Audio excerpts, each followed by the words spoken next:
जरूरी नहीं कि आपके पास धन हो तभी प्रभु प्रसन्न हो, या आप उत्तम जाति के हो तो प्रभु प्रसन्न हो, या आप धनवान, रूपवान, कुलवान, गुणवान, इनका कोई महत्व नहीं। प्रभु से प्यार हो, बस केवल अपनापन से प्रभु जी जीते हैं।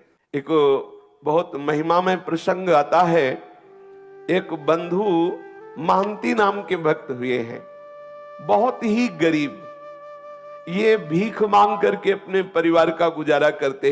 ये उड़ीसा के याजपुर गांव के थे। इनको बंधु महंती कहते थे।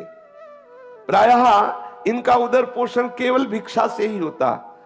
दो चार घरों में जाते, मांगते, जो कुछ मिलता उसी से परिवार चलता। पर जहां सत्संग होता है वहां जाया करते। सत्संग के प्रभाव से इनके मन में एक बात बैठ गई कि जीवन का उद्देश्य भगवत प्राप्ति करना। तो वैसे ही धन संपत्ति भोग सामग्री से रहित थे, तो कोई भोग वासना, कोई धन आदि का अभिमान, ये जो दोष बुद्धियां, ये तो इनके हृदय में स्वाभाविक नहीं थी, क्योंकि भिक्षा मांगते थे तो दैन्यता थी। और सत्संग से बात बैठ गई कि जीवन का परम लाभ है भगवत प्राप्ति करना। तो ये उतना ही मांगते थे जितना उदर पोषण के लिए, परिवार के लिए आवश्यक था।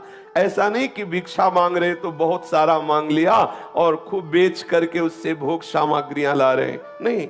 जितने से उदर पोषण होता उन 4-6 घरों में मांग लिया, मिला तो मिला, नहीं तो उपवास कर लिए और एकांत में खूब नाम कीर्तन करते।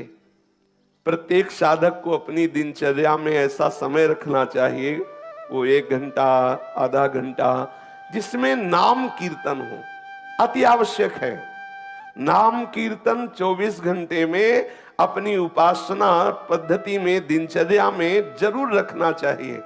अगर 2-4 उपासक साथ हो तो और अच्छा, नहीं है तो अपने को एकांत में बैठकर स्वयं नाम कीर्तन करना चाहिए। कोई संगीत आता है तो ठीक है, नहीं आता तो अपने पास संगीत है, तालियां तालियां बजा बजा करके नाम के, बहुत जल्दी प्रभु प्रसन्न होते हैं नाम कीर्तन से, तालियां बजा। ये बहुत सुंदर सिद्धांत है कीर्तन का। कीर्तन से भगवत कृपा बहुत जल्दी हृदय में स्फुरित होती है। जरूर करना चाहिए कीर्तन। वो अकिंचन बंधु महंती जी अगर भिक्षा में कुछ मिला तो भगवत अर्पित करके पा लिया और एकांत, भिक्षावृत्ति से जीते, एकांत में बैठ करके नाम कीर्तन करते, नाम जप करते। अटल विश्वास होने लगा प्रभु में। नाम कीर्तन के प्रभाव से प्रगाढ़ हृदय में विश्वास प्रकट होने लगा। अब अपनी स्त्री को भी कहा कि देखो, मेरे हृदय में ये बात आती कि तुम यदि हमारी पत्नी हो, अर्धांगिनी हो, तो हमारी वास्तविक अर्धांगिनी बनो। हमारे हृदय में बात बैठ गई है कि भगवत प्राप्ति ही जीवन का परम लाभ है, तो तुम जैसा हम भजन करते हैं वैसा ही करो, तो तुम हमारी सच्ची अर्धांगिनी होगी। वो पतिव्रता थी, पति की आज्ञा के अनुसार उनके साथ कीर्तन में बैठने लगी। वैसे ही नाम और ऐसा ही सबको करना चाहिए। अपने परिवार में अपने संबंधियों को भगवान नाम कीर्तन, भगवान नाम जप, भगवत सेवा के लिए प्रेरित करना चाहिए। भले वो हमारी अवहेलना करे, भले वो हमारा उपहास करे, अगर वो हमारी प्रार्थना से 5 मिनट भी भजन करने लगेंगे तो मंगल होने लगेगा। अगर वो 1 माला भी करने लगे तो हम बाजी जीत गए।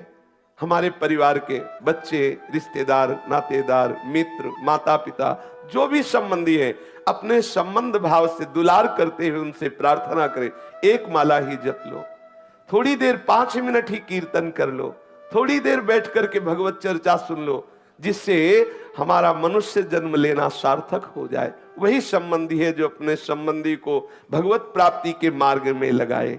ये बंधु महंती ने अपनी पत्नी को प्यार से शिक्षा दी, जीवन का परम लाभ है भगवत प्राप्ति, उसको भी भजन में लगा लिया।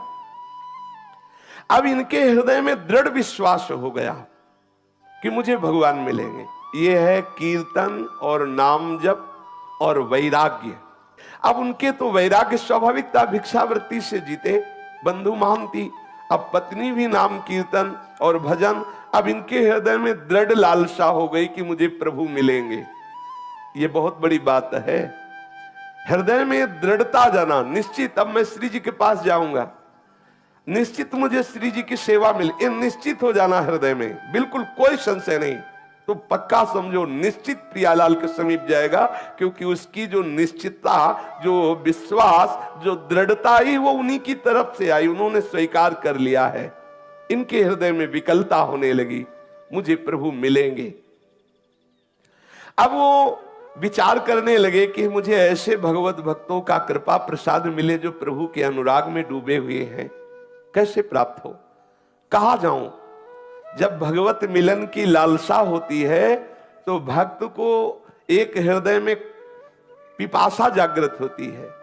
जहां जहां पिय की बात सुने खोजत तिन गैनन, कहां प्रीतम की बात सुनने को मिलेगी।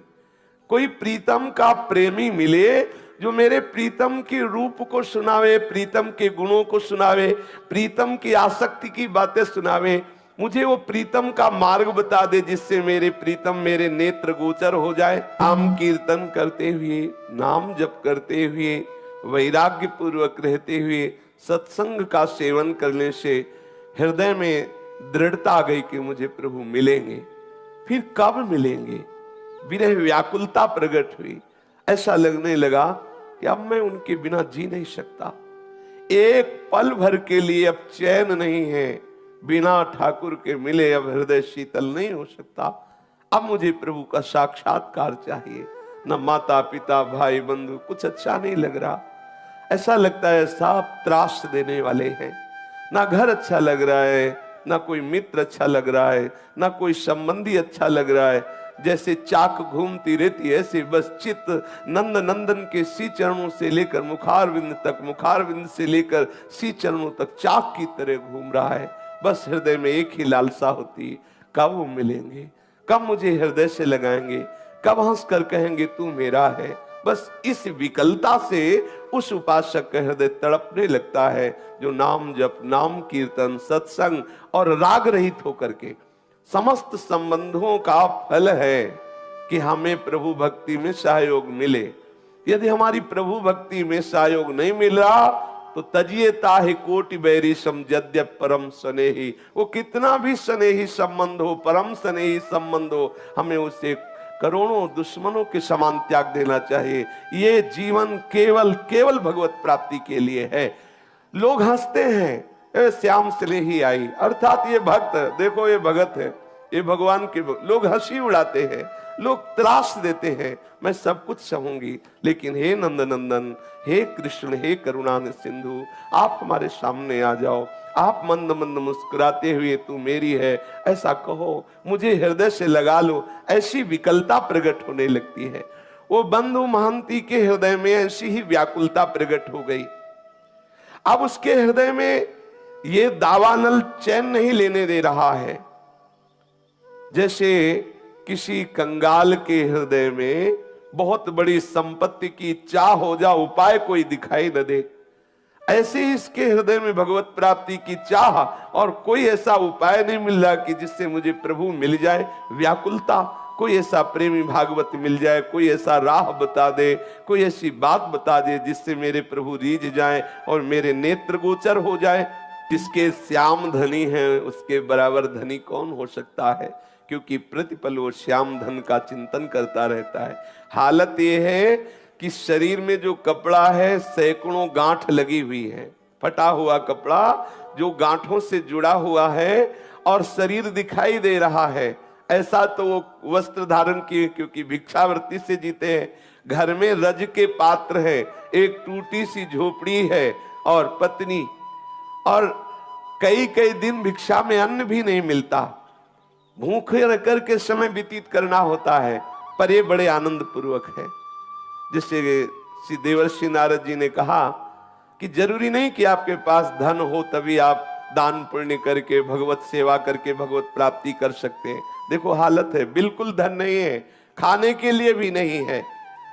अब उनके हृदय में ये भी कोई बल नहीं कि कोई उनको सहयोग कर सकता है, कोई उन्हें कर्जा दे सकता है, क्योंकि पता है मूल में कुछ है नहीं। तो जिसको पता होता है कि वो वापस नहीं कर सकता, वो कर्जा भी नहीं देता। उन्होंने अपनी पत्नी से कहा कि भाई मेरा जगत में कोई आत्मीय नहीं है, कोई स्वजन नहीं कि सहयोग करे, कई दिनों से भोजन भी नहीं मिला, पर एक मेरे मित्र है जो बहुत धनी है, अगर तुम साथ दो और अपने मित्र के यहां हम तुम्हें ले चले तो वहां भूखे नहीं रहना पड़ेगा। बहुत धनी है और बहुत कृपालु है और हमारा उनसे परिचय है, वो हमें बहुत प्यार करते हैं, चलोगी हमारे साथ? क्योंकि यहां तो कोई अपना है नहीं, इस याजपुर गांव में कोई मुझे प्यार करने वाला नहीं। मेरा एक मित्र है जो बहुत धनी है, मुझे बहुत प्यार करता है, वहां तुम्हें भूखे नहीं रहना पड़ेगा, कोई परेशानी रहेगी, पर 5 दिन का रास्ता है। हम लोग यदि धैर्य पूर्वक चले तो हमारे मित्र की कृपा प्राप्त होगी, सारी भूख सदा सदा के लिए मिट जाएगी और उसका नाम बहुत मीठा है। यदि हमारा नाम है बंधु महांती तो उसका नाम है दीन बंधु। बहुत कृपालु है, बहुत दयालु है, हमें चलना चाहिए। पत्नी से कहा मुझे इस गांव में नहीं रहना। अब सती स्त्री पति के अधीन चलने वाली, कई दिनों से भोजन नहीं मिला।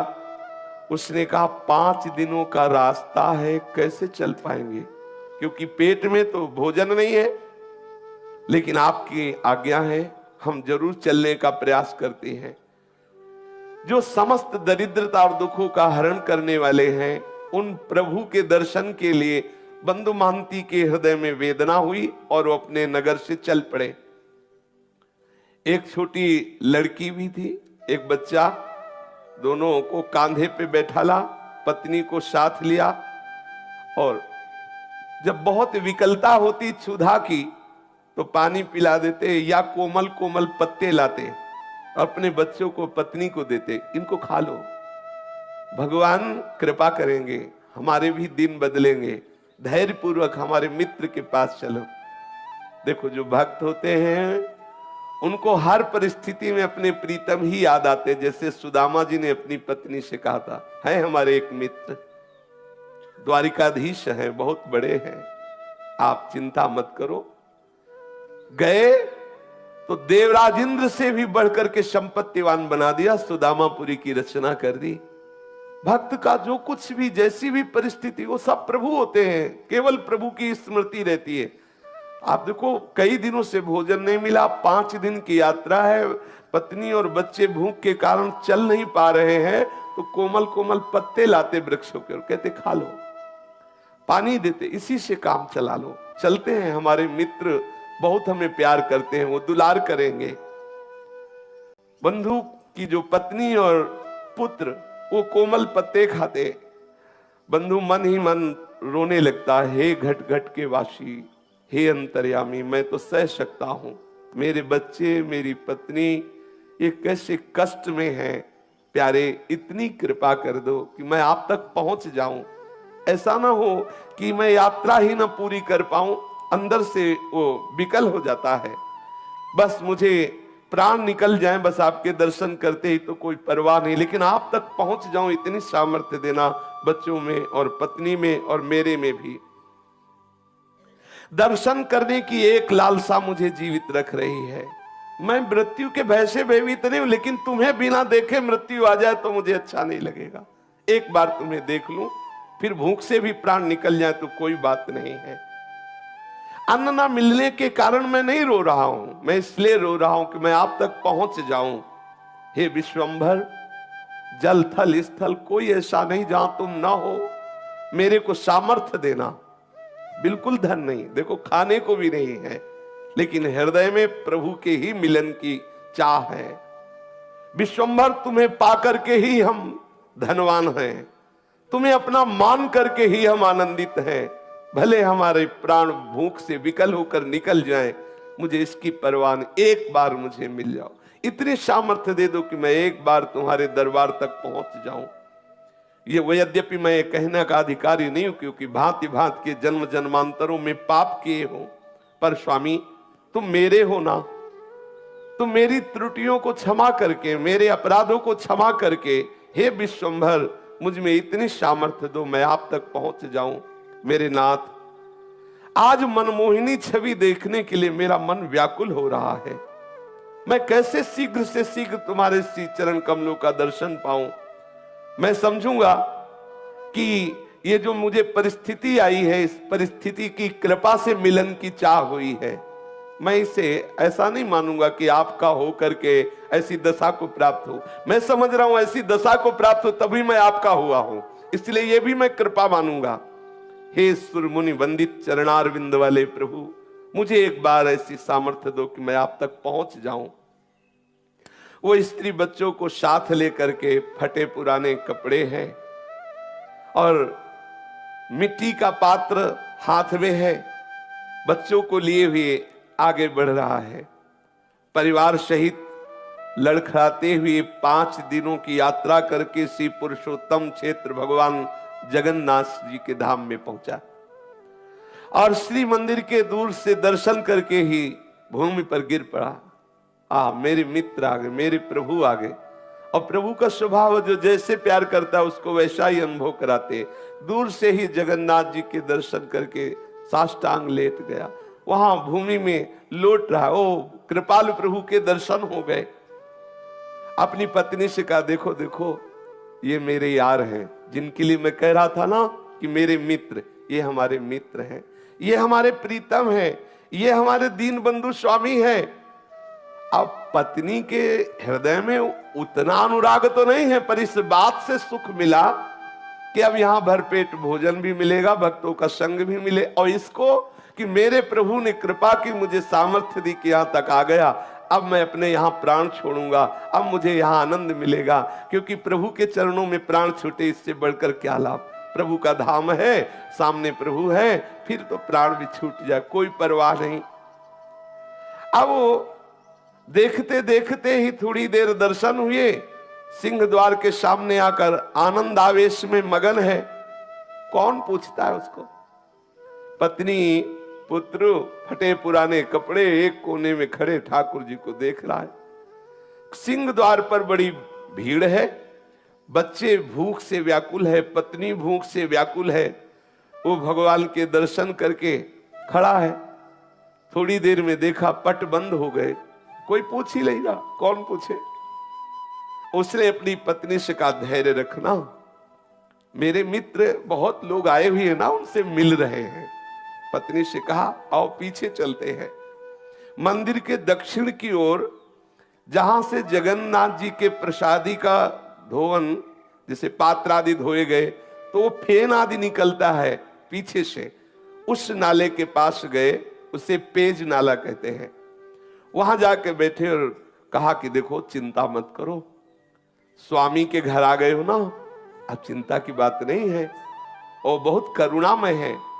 देखो ऐसा करते हैं ना, बहुत भूख लगी है ना, इसमें जगन्नाथ जी के पात्र धोए जाते हैं, प्रसादी पात्र धोए जाते हैं, ये पानी वहीं से आता है, अपने लोग पीते हैं और आनंद से बैठकर यहाँ कीर्तन करते हैं।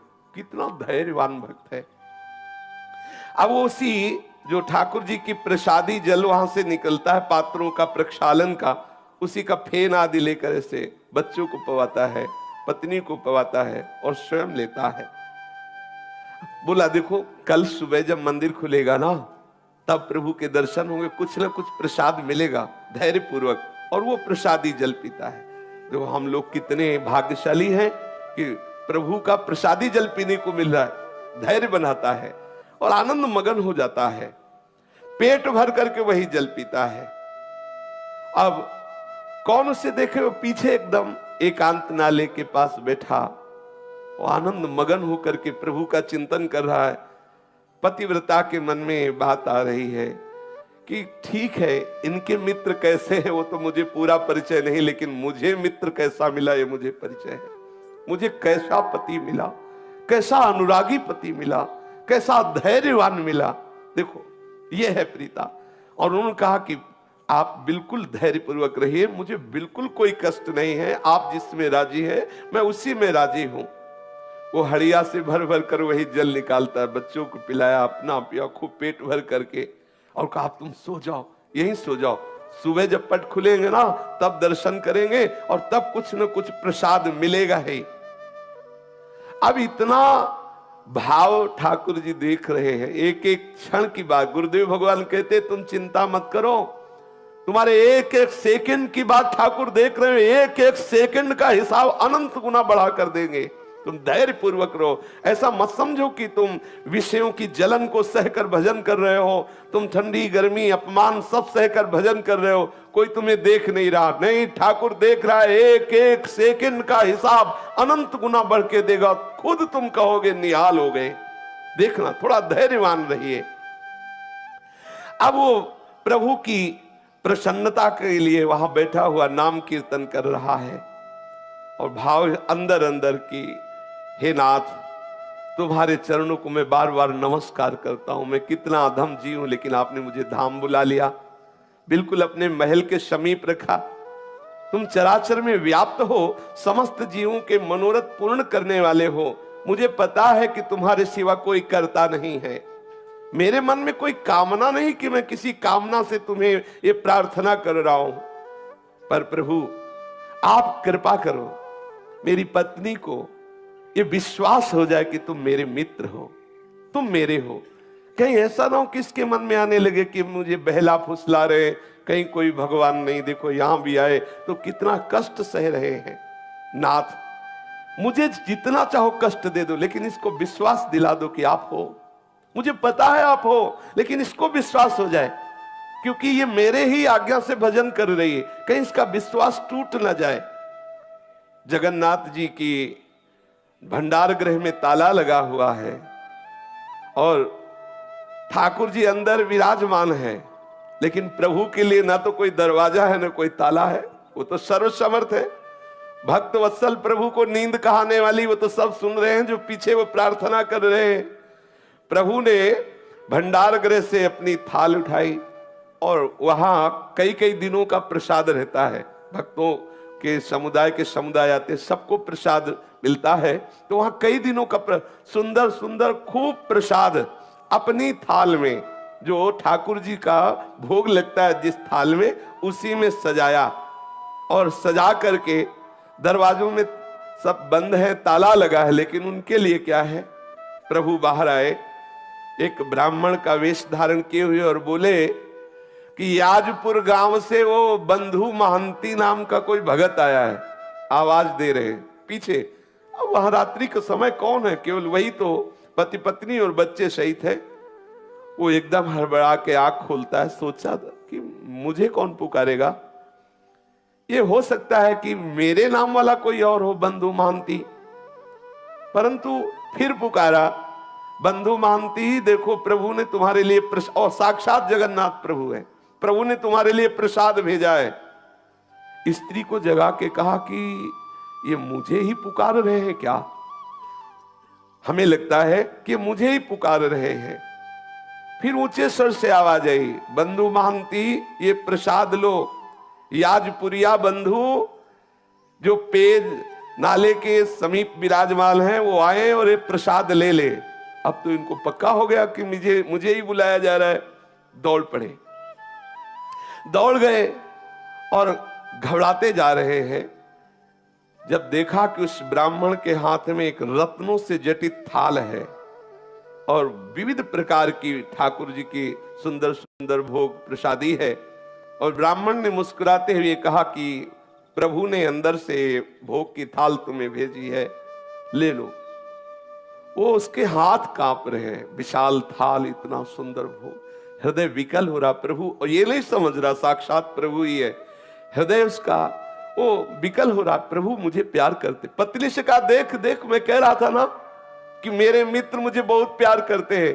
देखो बहुत भीड़ थी ना, सब लोग चले गए, अब उनको फुर्सत मिली तो देखो भेजा ना, मैं उनकी नजर में हूं ना, देखो। और आनंद मगन हो रहा है, बच्चों को जगाया और ब्राह्मण ने कहा, देखो तुम आराम से प्रसाद पाओ, थाल को यहीं रख देना, थाल हम समय से ले जाएंगे, तुम चिंता मत करो। अब ब्राह्मण वेशधारी भगवान ऐसा कह करके भोग की थाल दी और चले गए। और वो तो जड़ता भाव को प्राप्त हो, काफी देर तो समाधि भाव में डूबा रहा प्रभु की कृपा में। इतने कृपालु प्रभु, पता नहीं कितनी देर तक उसकी आंतरिक ऐसी दशा रही। फिर पत्नी ने उसे बार बार स्वस्थ किया, हिला हिला के उससे बार बार स्पर्श करके जगाया, तो फिर स्वस्थ हुआ। फिर सबने बैठकर भरपेट, आज कई दिनों बाद भोजन मिला। कई दिनों बाद ऐसा प्रसाद, और स्वयं ठाकुर जी लाए तो अमृतमय प्रसाद। अब उसने विचार किया कि इस थाल को कहां पहुंचाऊं, क्योंकि ये प्रभु की थाल है। फटे पुराने चिथड़े में लपेट करके उस थाल को रख लिया कि जब सुबह होगा तब दूंगा, और अपने सिरहाने रख लिया, खूब आराम से सोया। अब अच्छे ऐसे ऐसे मंगल में स्वप्न आ रहे हैं उसको, ठाकुर जी की ताल, ठाकुर जी का प्रसाद, बड़ा आनंद। वहां कोई तमोगुणी निद्रा थोड़ी उसके हृदय में है।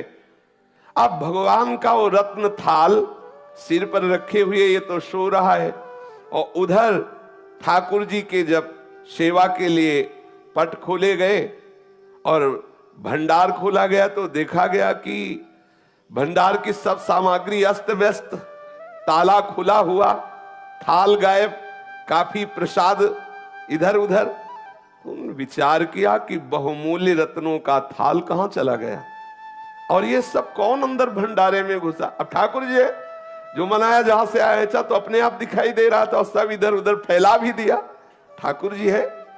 अब आपस में सब सेवक जन इकट्ठे हुए और एक दूसरे से पूछा कि हाँ आप आए थे, आप आए थे। उनका ऐसे क्यों आएंगे, हमारे लोगों की सेवा है तो हम कोई ऐसा थोड़ी कि कुछ चुरा के ले जाएंगे, वो तो अपने लोगों में कोई नहीं, कोई बाहरी ने चुराया।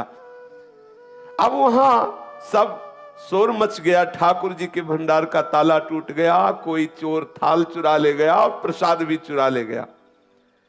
अब कुछ लोग ढूंढने के लिए निकले तो पेज नाले के समीप देखा तो थाल को कपड़े से ऐसे, फटा कपड़ा था तो दूर से चमक रही थी थाल। अरे लोग आए, बोले देखो देखो ये चोर है, ये माल भी छलाते पिटाई भी करवाते हैं।